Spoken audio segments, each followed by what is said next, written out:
প্রথম 16 সোমবার করতে দেখেছিলাম আমার বোনকে। বোনের বরের যখন অসুখ হয়েছিল তখন আমার বোন মানত করেছিল 16 সোমবার করবে। আর 16 সোমবার যখন করা শেষ হয়ে গিয়েছিল তখন আমার বোনের বর কিন্তু সুস্থ হয়ে গিয়েছিল। তারপরে আমার বৌদিকেও করতে দেখেছিলাম 16 সোমবার। আর আমার বরের পেটে যখন পাথর হলো তখন আমিও মানত করলাম যে আমার বর যদি সুস্থ হয়ে যায় তাহলে আমি 16 সোমবার করব। আর আমার বড়মশাই যখন সুস্থ হয়ে গেল তখন আমি এই 16 সোমবার করা শুরু করলাম। আর তাই জন্য আমার আজকে 11টা 16টা সোমবার করা হবে আজকে হলে গেলে। তাই জন্য দেখুন সকালবেলা উঠে ঠাকুরের বাসন মেজে সব ফুল তুলে নিয়ে চলে এসেছিলাম ছাদ থেকে।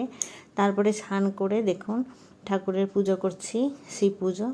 আর ঠাকুরকে স্নান করে নিলাম, শিব ঠাকুরকে। তারপরে আমি ফুল দিয়ে ভালো করে পুজো দিচ্ছি, ঘি মধু তারপরে চন্দন বাটা এগুলো দিয়ে পুজো করছি, সাথে ফলও দিয়ে দিলাম। আর শিব ঠাকুরের পুজো করতে আমার খুবই ভালো লাগে, কি বলবো, বিয়ের আগে থেকে আমি শিব পুজো করি, শিবের ব্রত করি মায়ের বাড়িতে থাকতে।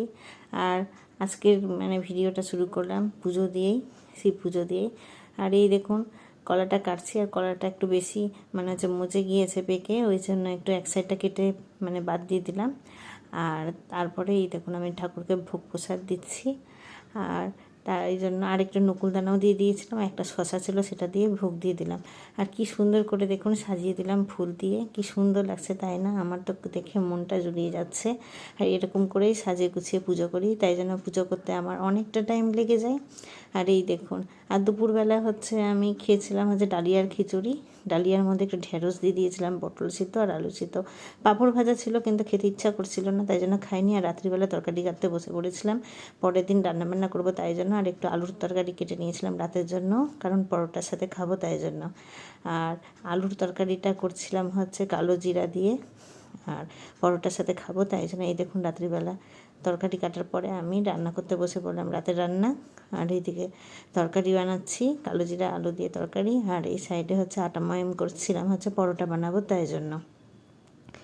ভালো করে ময়ম করতে হয়, নাহলে কিন্তু পরোটাটা নরম হয় না, তাই জন্য অনেকক্ষণ ধরে মাখতে হলো। তারপরে দেখুন এই যখন অনেকগুলো পরোটা আমি বানিয়ে ফেলেছি, আর এক দুটো বাকি আছে সেটাই আমি ভেজে নিচ্ছিলাম। আর একটা ভাজলেই কিন্তু হয়ে যাবে। আর কি সুন্দর পরোটাগুলো ফুলে ফুলে উঠছিল। আর পরোটা খেতে আমার খুব ভালো লাগে। দিনে যেহেতু আমি ডালিয়ার খিচুড়ি খেয়েছিলাম তাই জন্য আমি রাত্রিবেলা পরোটা বানিয়ে নিলাম। আর আমার নিজের জন্য না, সবার জন্যই বানিয়ে নিলাম। আমি, আমার ছেলে, বর, ওরাও বললো খাবে পরোটা, তাই জন্য সবার জন্যই বানিয়ে নিলাম।